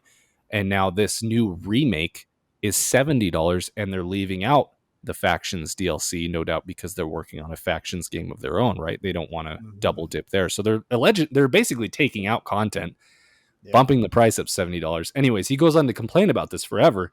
And then later on in the article, he says, let's see, let me find it. Everything I have said here is perhaps hypocritical, considering that I am one of those customers that will absolutely be looking to play The Last of Us Part 1 for myself when it hits PS5 in the coming months. So that's the frustration, is Sony knows you're going to buy it. Sony knows everyone's going to buy it. And I wish so badly, based on everything I've seen here, no offense to the devs who put work into this game, but based on the decisions that upper management have made here, I wish so badly that this does not sell well. People who have Yeah. already played the remastered version, I hope enough of them will have self control to be like, you know what? No, I'm not spending $70 on this game again for Yeah. a game that doesn't, let's be honest, doesn't look as good as a PS4 game, Yeah. I know And I you don't hit know the that nail that'll be on the the head. case, but You hit the nail on the head when you said this doesn't even look as good as The Last of Us Part 2. Like if I'm imagining we're going to remake the first part, this beloved game that everyone adores, I want it to look as good as Part 2 at least, which is a PS4 title, not a PS5 title. Ideally, a remake should bring the whatever experience into like what modern games can handle as much as possible. So Bluepoint did a great job because that's the best thing, one of the best looking things I've ever seen on a PlayStation or in general. Like it looked amazing. I Even if we can't quite get that, this needs to be as good as Part 2, and it's not. Part 2 looked a lot more next gen than this did. Um, so it's that with the $70 price point. Like I think if they came out and said this was going to be at $50, I might not be as hard on this, but even then it's a little frustrating. But it's $70. And you're right, like the critical response from a lot of the fans is, well, this I'm still going to pick it up. And even, it was interesting, even Skill Up was like, I'm not sure if this is actually a cash grab. I think this might be worth it for some people, which kind of surprised me. Um, and I've read some other articles too, where people go on to criticize all of this and say, I'll still probably pick this up, or this is worth picking up for people who haven't experienced it. I guess maybe if you've never yeah, experienced it, but if you yeah. can get the PS4 Even remaster that still, wait. looks in, you can wait, or you could play the PS4 remaster, which looks pretty good in my opinion, for way cheaper than the $70 price point. Uh, it's just frustrating. I think they've added supposedly, like hearing that, oh, we've added an animation of Joel working at the workbench. I mean, that's good. I'm glad you did that, I guess, but it's not It's the like the core thing. least you could do, right? Right. It's like it feels like they're adding in a few small pittances to make it sound like it's worth the update versus Yeah. making an actual update that's worth it that also happens to have some of those changes. They're missing the core thing, which is rebuilding this from the ground up, making this look like it's in the modern age. They're not doing those things, so I don't think it justifies its existence. But Yeah. Yeah, I would agree. The thing that's interesting is the official video they released. It's funny. The gameplay leaked. The overwhelming response was negative. Like this is people were so upset because people thought, "Oh, we're going to be getting Last of Us Part 2 gameplay. We're going to be able to go pro and we're going to be able to do these different things." The yeah, gameplay leaked. Clearly, it's pretty much the same gameplay. And Sony's response was to put out the official gameplay video, and I just thought that was kind of funny. I mean, I guess what else are you going to do? But what's I funny is know. Neil Druckmann is sitting there and he's talking about The Last of Us Part 1 and their goals for it and their ambitions, and he talks about how um, with the power of the PS5, they were able to bring this story to life in a way that he mentions like is on par with or even better than The Last of Us Part 2. He literally says stuff like that, to your face in the camera, and then you watch the gameplay and it's just, to me, it's not even subjective to say that it's worse than The Last of Us 2 looks. Yeah. Gameplay, visually, everything. So It feels it like just yet feels another so, disingenuous, like yeah, dishonest it's thing. just it's If honestly, they it's baffling to me that he can sit there and say that. And I'm just Yeah. like, it reminds me so much of Todd Howard sitting there going 16 times the detail. It's like it's all Yeah. just bullcrap, just spewing Yeah. bullcrap. So If they had very come out and frustrating. said, "This is going to be $50. We think it looks significantly better than the PS4 remaster. It's not on the same level as Part Two, and it's not modern generation. Hence the even $50 price point. That's why we're going to do this." And then I think 40 or I'd be a lot 50. more 40 or 50. And That's where I thought it it was going to that be. that plus clear communication, I'd be like, okay, that's fine. They're being honest. This is what it is. And then I would say for someone who's never experienced this game, or for a diehard fan who really wants to play it again, that might be worth it. Um, Yeah. but that's not what's happening. It's they're charging the same as God of War Ragnarok for a game that Yeah. looks worse than a PlayStation 4 title in the same franchise. And then they're trying to gaslight us into believing that this is a next generation title, and that's it. Just makes you feel bad, and it makes you not trust. We already are kind of in a place of disillusionment with Sony, but with Naughty Dog, like I generally like Naughty Dog's stuff. This makes me not feel great about their upper management because of how they're Right. choosing to talk to their Well, and consumers. oh man, okay, I got two things to bring out here, not to just drag this out, but I've seen comments of people saying, "Oh, this is a studio problem. This is Naughty Dog, or this is Polyphony," right? And I've come to the conclusion, because I thought the same thing with GT7. I was like, "Oh, maybe Polyphony's really making these decisions. It's not really Sony, and it's just kind of like, they're letting it happen. Maybe is that better or worse?"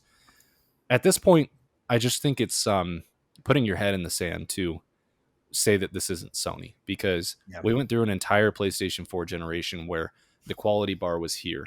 There were no microtransactions. Games came out in a phenomenal state. They were the best games in the entire industry, and we all praised Sony for the bar that they set, and that they needed games to hit this bar before they came out. And now that we're seeing microtransactions, games come out in a poor state, them really really pushing the limits of what they think $70 is worth. Um, the buck stops at Sony. Sony has the final decision on these things for all their developers. If they felt like this was not the right price, or this game needed to take longer, Sony can come out and say, "Hey, no, you're not releasing that." They Mm-hmm. they own these they own these studios. Yeah. So that's my first thought: is this is not a developer issue. And This they is could say Sony. this the quality of this game is PS4 level based on these criteria. Therefore, we won't charge more than $50 for this because it doesn't Yeah, meet the criteria of a next generation title. Like I think you're right. Like I think the studios have some level of blame, but I think Sony ultimately bears the blame of creating a platform that incentivizes eking out as much profit and not yeah. caring as much about quality. And yeah, I It totally kind of agree. goes back to what we were saying about the whole upgrade path. It's not Sony directly, but it is a Sony problem, because Sony Yeah. hasn't outlined a clear bar or procedure or way things are to be done, right? So, anyways, it's a Sony problem. And then, yeah, this to me, like, Sony is still, as we mentioned, the only ones in the industry charging $70 for a game. Yeah. And they're going to get away with it with the Rift of Parts and the Ragnaroks and the Forbidden Wests, because those are the pinnacle of the industry. There's no games coming out that have that much hype, or just that much, even quality, we'll say. I mean, Yeah. Ragnarok hasn't come out, Forbidden West had issues, but yeah, like, they're at the top of their industry. People are going to pay $70 to play those day one. That's fine. But I think what Mm-hmm. we need to do as consumers is we need to send a message to Sony. You know, I would love to see them go back on the price altogether, because the Yeah. whole industry has kind of gotten the message 70 isn't where it's at. I don't think they're going to do that. We need to tell Sony that there is a line. Like, you can't charge 70 for Returnal. Felt like a stretch. I know people love Returnal. Some say it's the best PS5 game to have come out. It felt like a stretch at $70. It really did. Um, and now here with this remake, $70, it's just like, it really does feel like Sony is just pushing the limits of what they can get you to spend $70 on. And Yeah. unfortunately for us consumers, have no self-control and will open their wallets more often than not. So chances are this will go swimmingly for Sony, and they'll sell gangbusters, and there won't be any consequences. But man, it would be sweet to see this really just do below average. and all the people that have already played it kind of go, "Nah, I'm going to wait for a sale. I'm going to buy it used." Um, we'll see, but chances are it's going to sell fine, and Sony will continue to charge 70 for whatever they feel like. I think is probably what's more likely to happen. Yeah. So kind of sad news, but we'll see. Maybe it'll come out and it'll be fantastic. Who knows? That's just where it looks right now. They really haven't given us enough information to be like, hey, this is worth $70. And that's kind of where the general consensus is at as of now. There's our Last of Us news. We'll find out in September. It's coming up pretty quick here. Kind of also makes me think with the gameplay thing they released just the other day, we're not going to get a full state of play. In fact, if we did this before they released an official announcement, in between the leak and the official announcement, I was going to bet you there is zero chance they do a state of play on this game, because the fact that they've been so quiet about this really, I think, spoke to the fact that they kind of know this is not worth the $70 price point. People are going to be frustrated. And the fact that they opened pre-orders so early without any information, kind of all just goes back to Sony operating a little scummy these days and trying to pull the wool over people's eyes. So it feels like they're counting on people buying it based on nostalgia and hype. Yeah, those rose-colored glasses. Yeah. And then starting to, if they do feel like, hey, maybe this isn't enough of an upgrade for $70, well, I already bought it.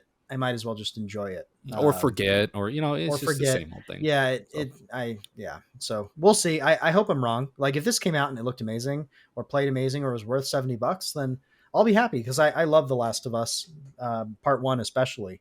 So we'll see. Keep trying to leave room for optimism, but when has a game ever looked better than it looked in the trailers beforehand? Has that ever happened? Okay, so let's move on to happy news, which is our own personal news to close out the show. Actually, quick question before we do what we've been playing. My quick question to you, just a random question. Will we or won't we get a Sony showcase this summer? This year. You know what? I'll say this year. In 2022, will we get a full-blown Sony showcase? Or are we all just kidding ourselves? It's hard not to feel a little bit like we're kidding ourselves at this point. But I would still be surprised if we didn't get something this year.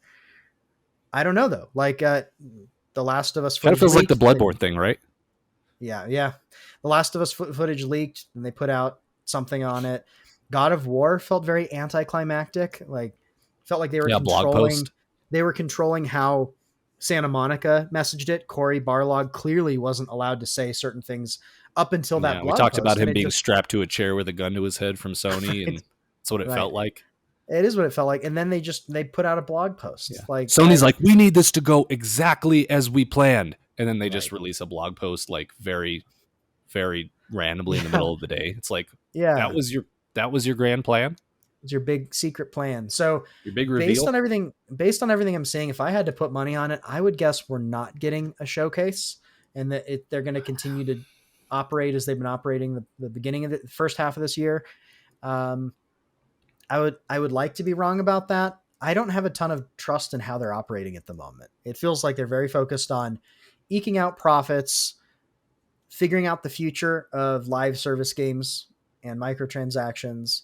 And I don't get a lot of sense that they're focusing much on a great consumer experience. And I think a good showcase fits into the consumer experience in terms of setting expectations, communicating what's coming, getting people excited, but within the realm of what they should be expecting. I don't necessarily expect anything that does that well, but I'd love to be wrong. What about you? Yeah, no, I think at this point you're foolish to expect anything from Sony.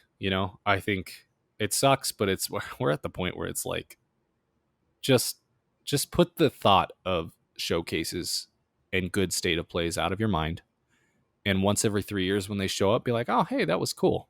Stop thinking about it. Stop waiting for them, because as much as we've talked about Sony as a company feels like they're fragmented and all over the place, I don't know that there's any place that's more apparent than in their marketing. Like we talked about, their marketing feels like it is just drowning. Like if they need their marketing team is not doing their job well, is what it feels like. Because like you said, with the God of War thing, it's like they had such hype. They had Elden Ring level hype, winning winning Games Fest, winning E3, winning the game awards, the type of trailer and date announcement that could win any showcase, and they released a blog about it in the middle of the day randomly with no build up, and it's just like that is so par for the course of how their marketing has been. um so my logical brain tells me we need a showcase. There's so many things we don't know about, so many games that studios are working on that we have no idea about, no announcements whatsoever. It feels like it's time, but at this point we're nearing August. I just don't see it. Like, if it's not in August, I think the only chance it has is August. Otherwise, I think we're going into, I mean, maybe they do something in December, but that's kind of Game Awards territory. Mm-hmm. I just don't see it at this point, because after August, it's get ready for God of War time.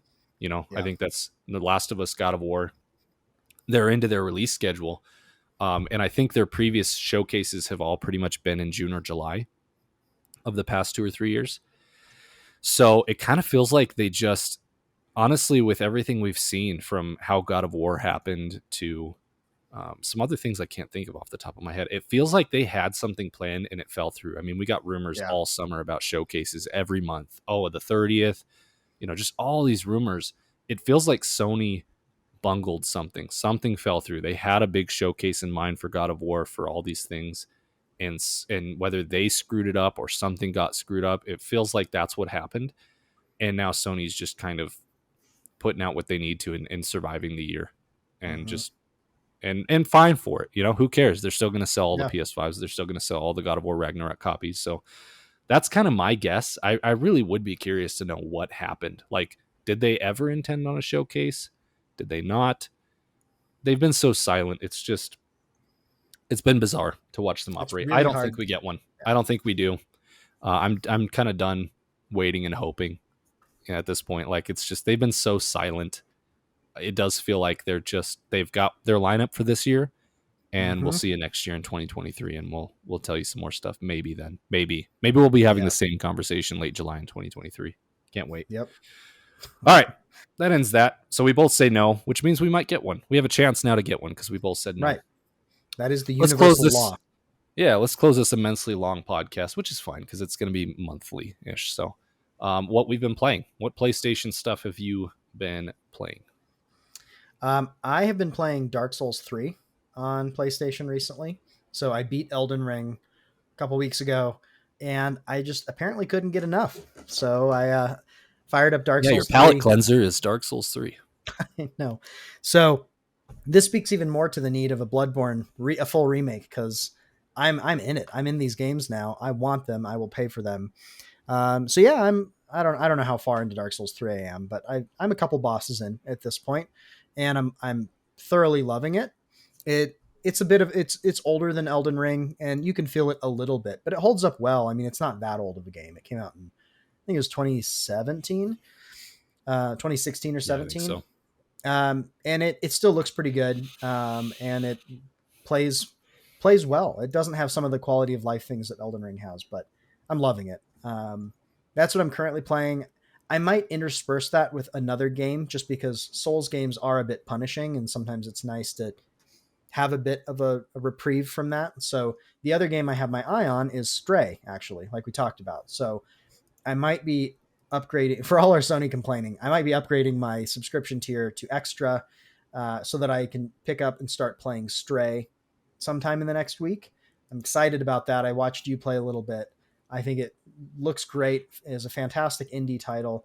And from what I've heard, it's not running as well on PC at the moment. So it feels like Yeah, I've heard that too. PlayStation might be the better place to experience Stray for now.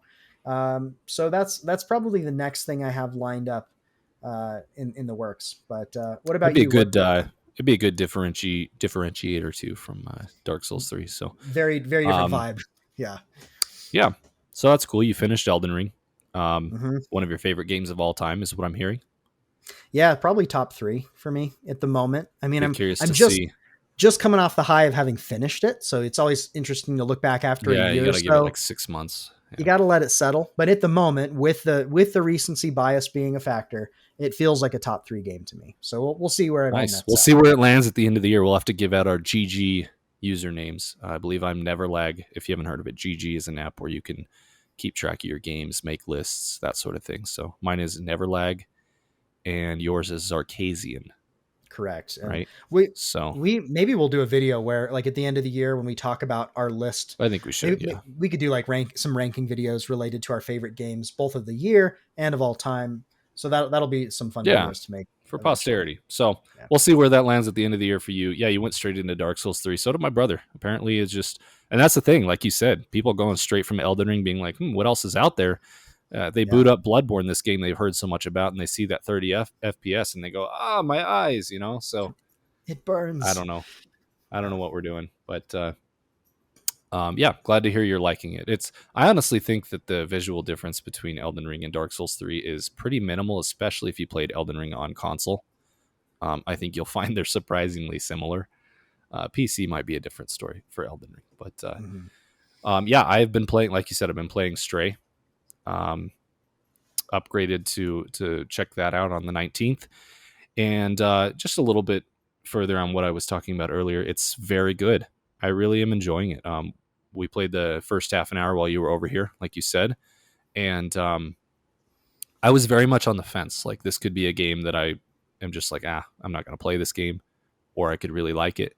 The first half an hour really sold me. I mean, the atmosphere is on point. And here I'll preface this all with, I'm not a cat person, so I don't like cats. I don't have a disposition towards cats, so that's not why I like this game at all. But it's just it's really neat. Like I said earlier, it's accomplishing what it set out to do. It's a light puzzle. It has light narrative elements, light puzzle elements. I don't know if you can call it platforming because you're just pushing X to jump to different points. You're not actually platforming. Um, it's kind of like a cat walking sim with light puzzle and narrative elements. Is probably the best way to explain it, which sounds pretty boring, but I think what really does it is the world that they've built is very cool. It's a post-apocalyptic robot world. Humans have perished; they're all gone, and there's just robots left. And it's just got this kind of industrial, somewhat cyberpunk isn't the right word, but just neon industrial vibe Yeah. to it. It's like a You're in techno sci-fi yeah, you're in an dystopia. underground city. The beats and the music really accompany it well.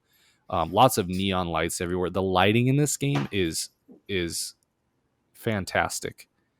Um, just honestly, it's impressive what indie developers can do these days. The lighting is some of the best I've seen in any game, and yeah, I just they create such a sense of place in this game. I love being in the world. It's maybe not always the most fun game, but I just like being in it, and kind of that fantasy of playing as a cat, jumping up to the roof of a building from the ground floor, whether it's on like AC units or vents and pipes. It's just really cool because they'll set you loose in a world, or in like a little city with a bunch of buildings, and you can genuinely explore this little town, get into buildings in secret ways, find little secret areas, find little side quests and NPCs to interact with in funny ways. Like, it's just enjoyable. It's fun what they've Mhm. accomplished here. I don't think it's game of the year contender or anything like that. I don't know if it'll make my top whatever list, but it's one of those games where it's just like it's been truly unique to play, and it really kind of broadens the variety of things that you can play Yeah. these days, and just a very unique experience. So I've really been enjoying that, and like I said, I think it goes on a little bit longer than I expected because, like you, I've Mm. been hearing how short it is. Yeah. Granted, I'm only like 4 hours and change into it, so it feels like I've been playing it for longer than I actually have, if that makes sense. But I'm at a point right now where I feel the price and the time investment is just all very worth it. I feel satisfied with the experience so far. I've heard the ending isn't great, so we'll see. I'll report back on that. But it's been very enjoyable. It's been kind of a Yeah. surprise for me. I didn't really expect this to be a game that I really liked this year, and it's kind of surprised me. So, other than that, I've been playing Ollie Ollie World still. So I jumped into that. I haven't It's a I good haven't really game. spoken Yeah. about this because it's been a while since we talked. But yeah, I purchased the complete edition with all the DLCs, and got into Ollie Ollie World and really really loved it. surprised. I was surprised by it as well. I didn't expect to love it as much as I do, but I think it is. I think it's on par with like a Tony Hawk Pro Skater remake 1 and 2, which I loved from I think it was 2020. Can't remember what year that came out in, but just a phenomenal skating game that they did such a great job at remaking. Mm-hmm. Feels so good to play. And this is, I didn't know you could do it in 2D, but this is the 2D version of that. It feels so good to play. It feels so responsive and um, low barrier to entry, high skill ceiling game, which is always great. There's a very high skill ceiling on this game. Mm-hmm. I think the difficulty curve is a bit excessive. Once you get into the later regions, there's 5 regions that you skate through. Yeah. Each region has about 10 to 12 to 15 levels within it.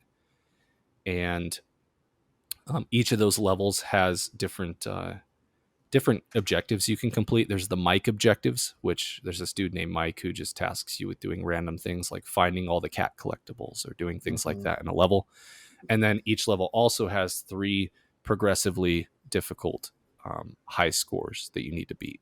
So by doing tricks and putting combos together, you get points. And so there's 6 objectives per level. Once you beat the game, there's a 7th objective that's thrown in called, what is it, Radis's challenges. Yeah, something like Um, that. so there's a lot of things to accomplish in each level. I do feel like once you get to like the 3rd or 4th region, the amount of points they ask you to get just like Skyrockets. immensely skyrockets. And, and Yeah. and for an hour or two, I was just like, it was that get good moment. Like I literally had to get good Yeah. immediately. I got to the point where okay, it's easy now, but man, that difficulty spike is just it's a little unnecessary. I thought it was somewhere between the 3rd and the 4th region. Like into the 3rd region, it was fun, but I hit the point where it was a bit too easy. Where first attempt, I would hit the highest score that I had to clear, and then you hit the 4th region, and all of a sudden it's like I need to chain together every 5 single million combo. points. I Yeah, basically need to go the entire course is a chain combo without messing up once without wrecking. in Yep. order to hit the high score. Yeah. Exactly. Yeah, I was just like, man, this is quite the jump here. So I eventually Yeah. made it. I've actually finished every level from the main campaign, all of the objectives, including all of the Radis's challenges, which are actually tend to be easier than the score challenges for some reason. Mhm. But all of them except one, which is bugged, and that's been frustrating.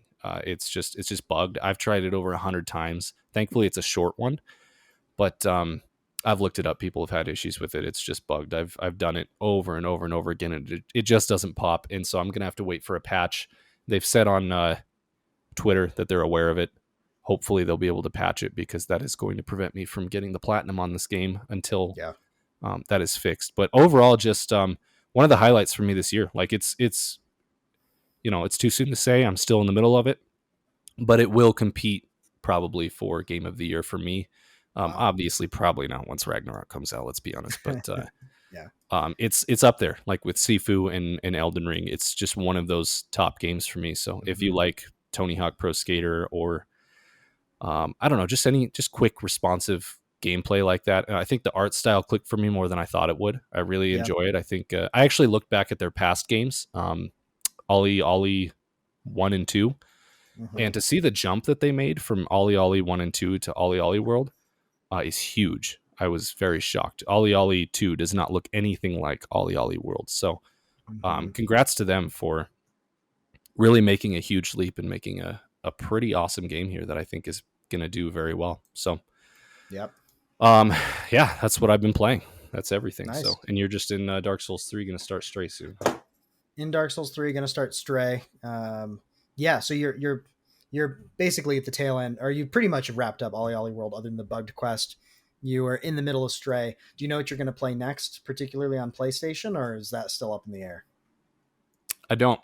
Yeah, it's up in the air right now. So we'll see. I'll have to Live figure it, that out in the next couple days. flying by But the seat of your proverbial pants. I see. yeah, my digital pants. So yeah, I've also wrapped up the first DLC that's out for Ollie Ollie World, which was all right.